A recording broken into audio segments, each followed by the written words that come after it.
There is no Sea Harrier FRS-1 kit in 132 scale, and as I wanted a model for collection, a substantial conversion is needed of the old Revell Harrier kit. This modeling report shows how it was done. The Hawker Siddeley Harrier was developed in the 1960s as the first operational ground attack and reconnaissance aircraft with vertical short takeoff and landing capabilities. First flight of the Harrier GR1 was in 1967. Later, for the Royal Navy Fleet Air Arm FAA, a navalized Harrier was developed to be used from British aircraft carriers. It was based on the GR3 but got another nose with a raised cockpit floor with more bubbled rear canopy and a Pegasus Mark 104 engine. This became the Sea Harrier FRS-1. On a swap meet I was able to buy an old 132 scale Revell Harrier kit. I had good Sea Harrier drawings of my keep that were published in Scale Aircraft Modeling magazine in August 2002. This is a very valuable reference and it was scaled up to 132 scale with a scanner and printed. The main dimensions for a Revell Harrier GR1 or the USA V8A kit are in order, but the kit has some characteristics of the Kestrel development and pre-production aircraft. Particularly the intake fairing shapes need to be changed. And the vertical tail needs to be extended a bit with a fairing as was applied on the Harrier GR3 and on the Sea Harrier FRS-1. Fortunately the wing parts as per kit look accurate and can be used for the Sea Harrier.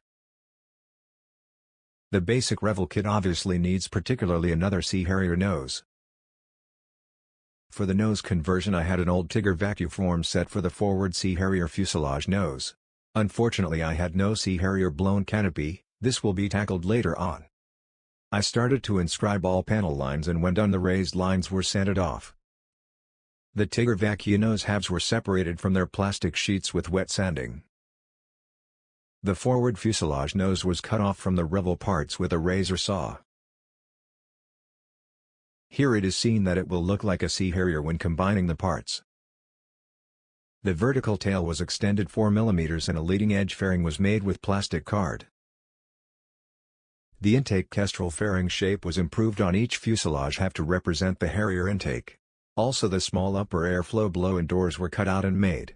Smaller external airframe details were also improved. Please visit my website aircraftinplastic.com for more details. The new nose was mated with the kit fuselage and a lot of putty and sanding was needed.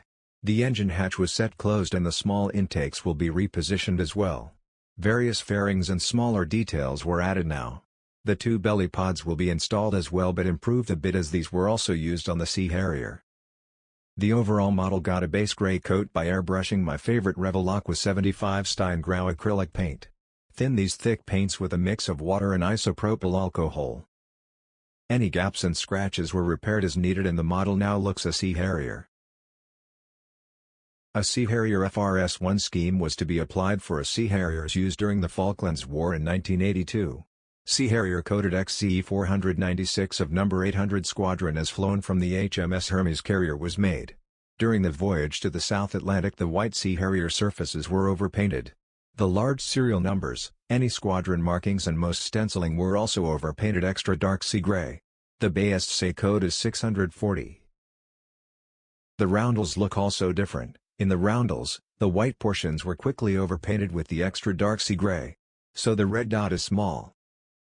The extra dark sea gray paint used was Gunze Songyo Mr. Hobby H333 acrylic paint. The model details were now tackled. The cockpit details like instrument panels were made from scrap. I used a CMK quick and easy resin seat for the Martin Baker Mark 10H but the resin seat was cut in half and made 1/10 inch less wide to be more accurate. I needed a more bubbled Sea Harrier canopy. The Revell kit canopy part was used but all raised frames were sanded off and the clear polished. A new frame was added on the front edge, this suggests a bigger bubbled canopy. All was dipped in Johnson Future Pledge to get a gloss sheen. The decals were sourced from the decal box. Particularly the different roundels needed combining several sheets. After decaling was done, the final bits can be installed. The undercarriage was detailed and the alignment of the undercarriage with the outboard riggers took quite some time. Next followed things like the Pegasus engine nozzles, plates, stabilizers, transparent lights and smaller antennas. It was decided to add Sidewinder missiles armament as this particular Sea Harrier shot down an Argentine Skyhawk during the Falklands War. I used again the nice drawing and used kit parts for the pylons. I assumed colors varied with white or ghost gray missile bodies during the war on board HMS Hermes. The last thing to do was airbrushing a few gloss varnish coats to give an even glossy sheen and to protect the decals. The canopy was set and a unique Sea Harrier in 1/32 scale is now in the collection.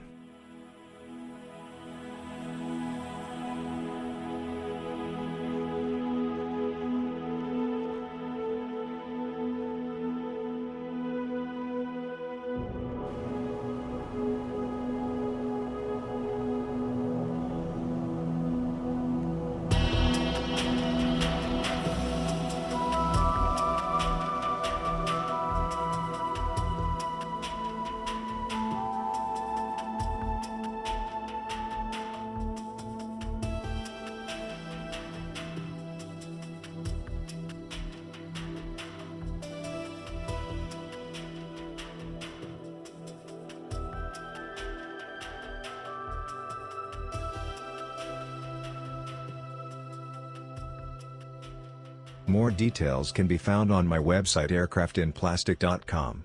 I hope you enjoyed this video.